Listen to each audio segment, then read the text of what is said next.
ನಮಸ್ಕಾರ ದೇವ್ರು.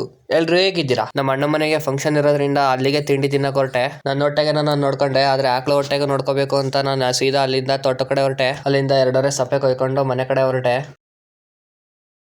ಹಂಗೆ ನಮ್ಮ ಆಕಳಿ ಮೇವಾಕಿ ಫಂಕ್ಷನ್ ರೆಡಿ ಆಗೋಣ ಅಂತ ರೆಡಿ ಆಗ್ತಿದ್ದೆ. ಫುಲ್ ಟಿಪ್ ಟಾಪ್ ಆಗಿ ರೆಡಿ ಆಗಿ ನಾನು ಫಂಕ್ಷನ್ ಕಡೆ ಹೊರಟೆ. ನಾನು ಹಂಗೆ ಡೈರೆಕ್ಟ್ ಊಟದಲ್ಲಿ ಬಂದೆ. ನಮ್ಮ ಅಣ್ಣ ಫುಲ್ ಭಾರಿ ಕೆಲಸ ಮಾಡ್ತಿದ್ದ. ನಮ್ ಕಡೆ ಊಟಕ್ಕೆ ನೀಡಕ್ಕೆ ಯಾರನ್ನೂ ಕರ್ಸಲ್ಲ. ಅವ್ರ ಮನೆಗೆ ನಾವು ಹೋಗ್ತೀವಿ, ನಮ್ಮ ಮನೆಗೆ ಅವ್ರು ಬರ್ತಾರೆ ಊಟಕ್ಕೆ ನೀಡಕ್ಕೆ.